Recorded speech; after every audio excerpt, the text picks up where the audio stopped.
इस प्रकार आचार्य मम्मट ने अपने काव्य प्रकाश में काव्य का प्रयोजन के पश्चात अब काव्य के हेतुओं को प्रस्तुत करते हैं।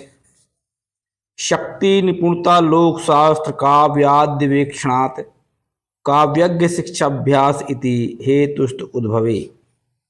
आचार्य मम्मट ने काव्य के 3 हेतु बताए हैं, किंतु तीनों को सम्मिलित रूप में एक हेतु माना गया है, इसलिए हेतु में एक वचन का प्रयोग किया गया है।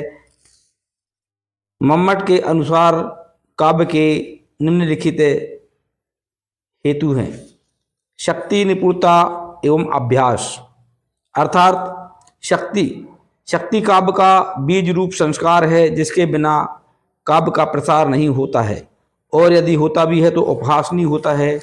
जिस प्रकार बीज के बिना वृक्ष उत्पन्न नहीं हो सकता है, उसी प्रकार काव्य रूपी वृक्ष के लिए शक्ति रूप बीज की बिना असंभव है।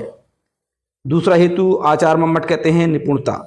काव्य हेतु का द्वितीय अंग निपुणता है, जो लोक शास्त्र आदि के द्वारा प्राप्त होता है। काव्य रूपी वृक्ष के लिए निपुणता खाद मिट्टी के समान है, जिसके द्वारा काव्य पुष्पित पल्लवित एवं फलित होता है। अंतिम काव्य का हेतु आचार्य मम्मट कहते हैं अभ्यास।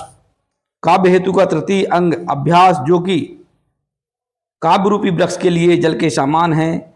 अभ्यास के द्वारा ही उत्तम काव्य की रचना होती है तथा वह काव्य सहज एवं सरल होता है। आचार्य ने इन तीनों को समुचित रूप में एक हेतु माना है, इसलिए हेतु में एक वचन का प्रयोग किया गया है। कुछ लोग आपत्ति करते हैं कि जब 3 हेतु हैं तो एक वचन का प्रयोग क्यों किया गया है, जिसका समाधान चक्रदंड न्याय से होता है, अर्थात घट के निर्माण में मिट्टी, चक्र एवं दंड के इन तीनों की आवश्यकता होती है। इन तीनों के सहयोग से ही घट का निर्माण होता है। किसी एक के अभाव में घट निर्मित नहीं किया जा सकता है। उसी प्रकार काव्य के हेतु के रूप में भी शक्ति निपुणता एवं अभ्यास 3 हेतुओं से ही संभव हो सकता है।